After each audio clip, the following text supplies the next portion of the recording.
Assalamu alaikum wa rahmatullahi wa barakatuh. I'm Abdurahim Grin.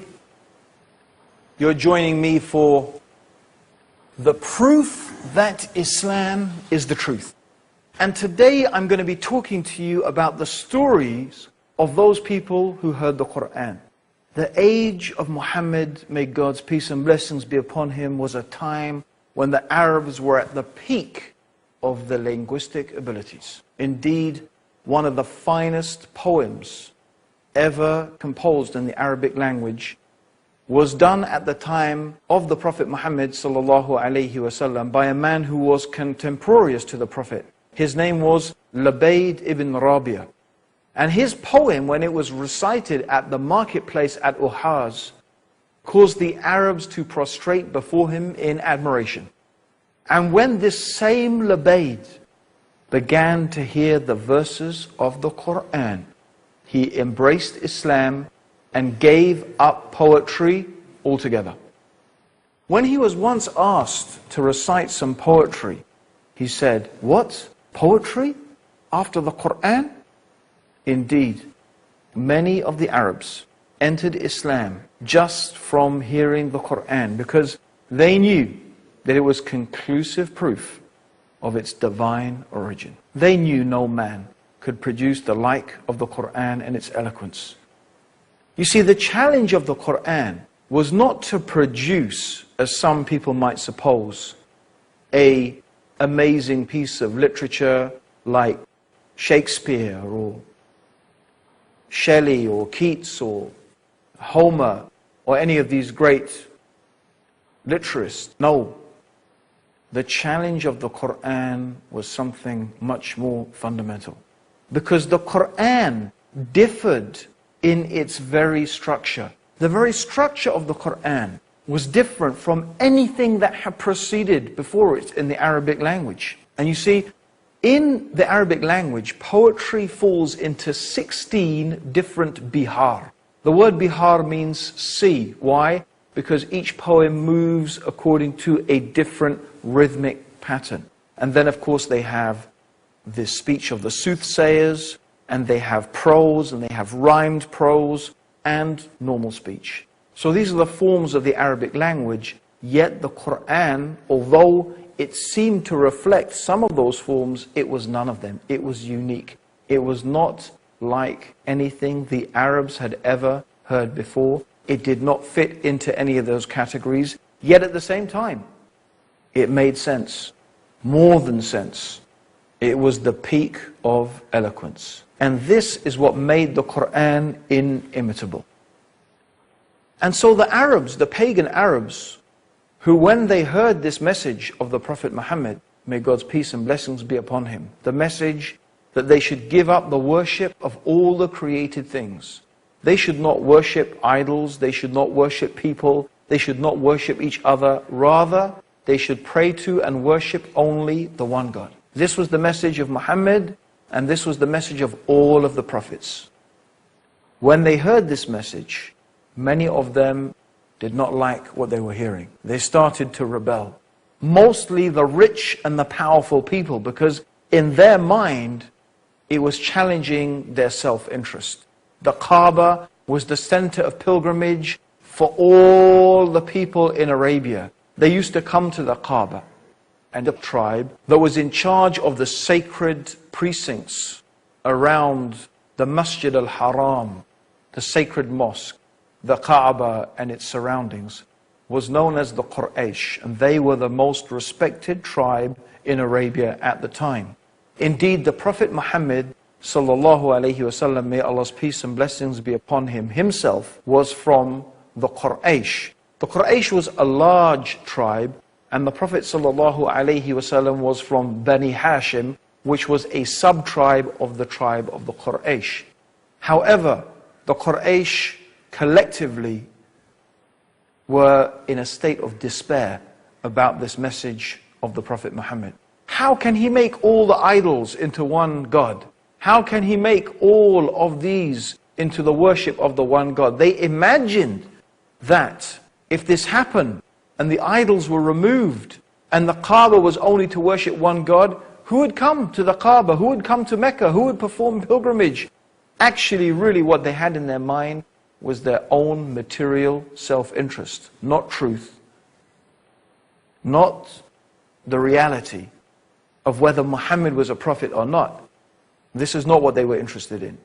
In fact, one of the uncles of the Prophet Muhammad, he said, look, your tribe has looked after the pilgrims and our tribe looked after the pilgrims. Your tribe did this good action and our tribe did this good action. Now you say you are a prophet? How can we compete with this? In other words, he was admitting that his refusal to follow Islam was based purely upon his tribal allegiance. What a stumbling block to truth. What a disastrous path they were following. So they got together.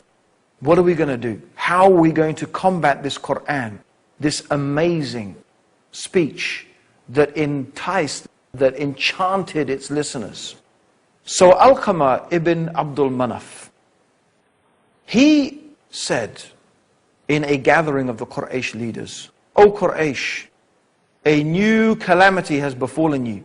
When Muhammad was a young man, he was the most liked among you, the most truthful in speech and the most trustworthy, until when you saw the grey hairs on his temple, he brought you his message. You said, he's a sorcerer, he's a magician. But he is not. For we have seen such people and their spitting and their knots. You said he was a soothsayer. But we have seen those people and their behavior, and we have heard their rhymes. And you said he's a poet. But he's not a poet. For what we know every type of poetry. You said he was possessed. But he's not possessed. We've seen the possessed people, and he shows no signs of their gasping and whispering and delirium. O men of Quraysh, look to your affairs, for by Allah, a serious thing has befallen you. Well, the Quraysh didn't know what to say. They tried all types of different things. They called the Prophet a soothsayer, they called him a magician, they called him a poet, they called him possessed. But none of these things were sticking. People didn't believe it because when they met the Prophet Muhammad, they knew that he wasn't like any of those things. So what they decided was that they were going to tell the people the magic of his speech turned a man away from his father, wife, brother, family, and tribe. This is what they said. And of course, in a sense, that was true. In a sense, the message that there is nothing worthy of worship except the one God was something very revolutionary, very different. It was something that separated the people who worshipped the one God from the people who worshipped others than the one God. So this is their claim. This is what they decided to say. The magic of his speech turned a man away from his father, his brother, his wife, his family. And then Abu Lahab. Abu Lahab was one of the uncles of the Prophet Muhammad sallallahu alaihi wasallam. And Abu Lahab would wait on the roadways into Mecca in the Hajj season. Now the Hajj is the pilgrimage, the annual pilgrimage. And that Hajj has been going on for thousands of years. Even before the time of the Prophet Muhammad, the Arabs used to make Hajj to Mecca. But the Hajj had become corrupted with idol worship over the years. But the people still used to come from all over Arabia to the Hajj, and this was the source of the wealth of the Quraysh, that of course they were so frightened that the message of Islam was going to destroy. I mean, as a side point, look how many people are going to Mecca today. They didn't suffer because of it, did they? Anyway, he went, Abu Lahab, and he used to go and warn people. He used to say, watch out. Be careful of this man, Muhammad. You know, he's my nephew. I know, don't listen to him. He's got this speech that if you listen to it, even if you listen to it, you'll be fallen under its spell. Now there was a man. His name was Tufail ibn Amr. Now Tufail was the chief of the Daws tribe. He was the chief of a whole tribe. And he himself was a very distinguished poet. So he was an important man in society, the chief of his tribe. He was a poet, and he was on his way to Hajj. And as he arrived in Mecca, he was accosted by one of these Meccans, telling him all these stories, warning him, said, Muhammad this, Muhammad that, watch out for this man. He's so dangerous, you have to watch out for him. So this is what they were saying. Now I'm going to tell you the rest of his story after the break. Don't go away. Come back, listen to us, listen to this amazing story of Tufail ibn Amr and how he became Muslim by listening to the Quran.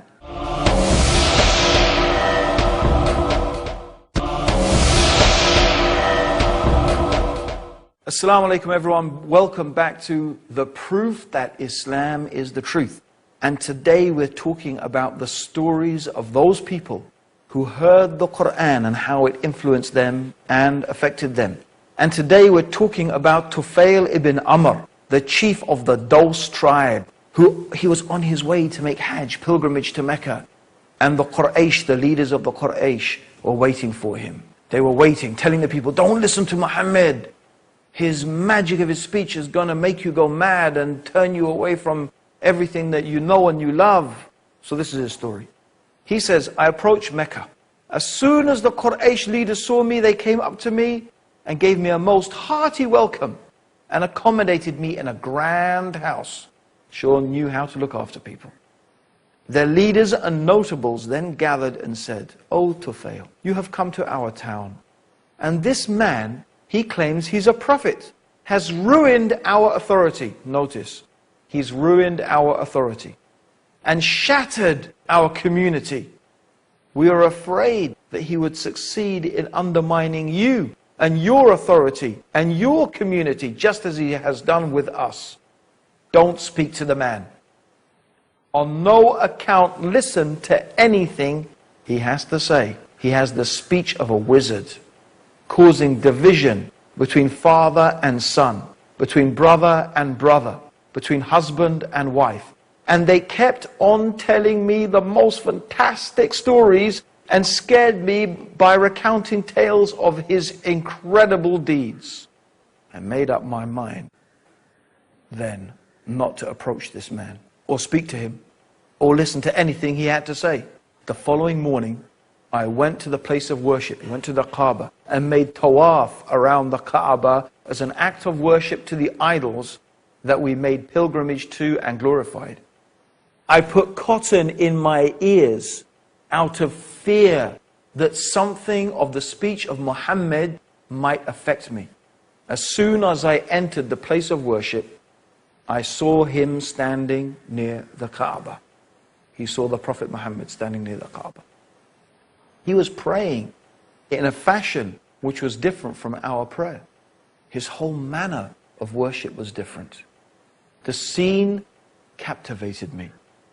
His worship made me tremble, and I felt drawn to him despite myself, until I was quite close to him. Notwithstanding the precaution I had taken, God willed that some of what he was saying reached my hearing, and I said to myself, what are you doing, Tufail? You are a perceptive poet. You can distinguish between the good and the bad in the poetry. What prevents you from listening to what this man is saying? If what comes from him is good, accept it. And if it's bad, reject it. I remained there until the Prophet left for his home. I followed him and he entered his home, and I entered also, and I said, O Muhammad, your people have said certain things about you to me. By God, they kept frightening me with these things and keeping away from your message until I blocked my ears to keep out your words. Despite this, God caused me to hear something of it, and I found it good. So tell me more about your mission. The Prophet ﷺ told Tufail about the mission, and Tufail said, and then he recited to me Surah Al-Falaq. And he said, I swear by God, I have never heard such beautiful words before. I had never heard such beautiful words before. neither was a more noble mission ever described to me. Thereupon I stretched out my hand to him in allegiance and testified that there was none worthy of worship except the one God, and that Muhammad was truly the messenger of God. And that's how I entered the religion of Islam. Even the leaders of the Quraysh were unable to desist themselves from hearing the Quran. Tufail heard the Quran, and as I said, he heard it and he became Muslim. But actually even the leaders of the Quraysh, they were unable to desist and to resist. In fact, according to the seerah, or the biography of Ibn Ishaq, he mentions one incident when Abu Sufyan, who was one of the leaders of the Quraysh, and Abu Jahl and Abu Akhnas, they sneaked out of their houses in the night to listen to the Prophet reciting the Quran, hiding in their places until dawn. They sneaked out of them and they stayed listening to the Quran until the dawn, hiding. And on the way home, they bumped into each other and they reproached one another, saying, "Don't you ever do that again. For if one of the weak-minded fools sees you, it will arouse suspicion in their minds." So they all promised. But this happened 3 nights in a row. 3 nights in a row, they snuck out to listen to the Prophet reciting the Quran, and again they bumped into each other until they took a totally solemn oath. They swore that they would never do it again. This is the question, my dear listeners, that I want you to put to yourself. How is it possible for an unlettered and unlearned man, not versed in poetry, to be able to produce a work of unrivaled eloquence and perfect rhetoric, so that even the assembled experts and masters of all the forms of poetry and the Arabic language were unable to produce the like of its smallest chapter? Indeed, they chose to fight the Prophet rather than meet this challenge.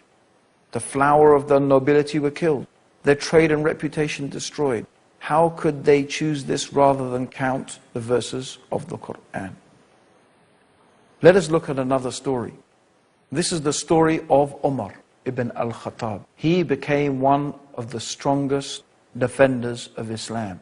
But before that, he was one of the most violent enemies against the Muslims. He took it upon himself to physically abuse and attack the Muslims. And things became so bad for the Muslims that they were forced to flee. And this was something unheard of. That people should flee their own tribes, that they should flee their own people, because the Arabian society was held together by tribalism. But the Muslims were fleeing their own tribes and they fled to go and live in Abyssinia. And when this happened, Umar really began to think about things. And he was really unhappy about it.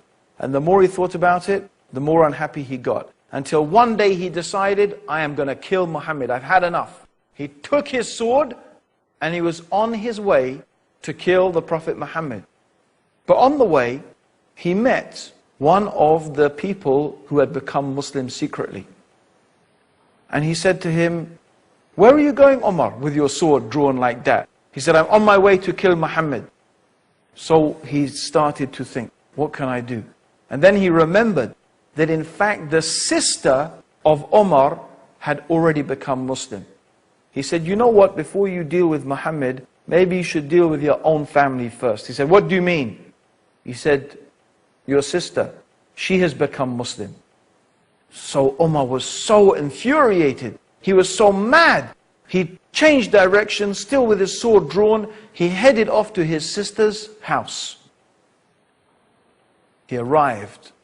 And when he got to the door, he heard a noise that he had not heard before. He smashed down the door, and there he found his sister and her husband reading something. She jumped up, and he hit his sister, and she fell on the floor and started to bleed. The sister of Umar said, "Okay, I have become Muslim. Do what you like with me. Kill me. I don't care. I've become Muslim. So what?" And when Umar saw his sister lying there, bleeding and so vigorous and defending herself and not even afraid to die, he calmed down. He said, "My sister, what is that you are reading?" She said, "They are the verses of the Quran, the speech of God, the words of Allah." He said, "Let me see it."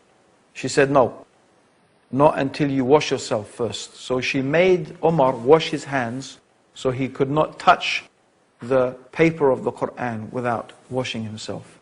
And then he sat down and he began to read. And as he read, and as he read, and as he read, the Quran began to enter his heart. He put the Quran down and he went off. He went to the place where the Prophet Muhammad sallallahu alaihi wasallam was.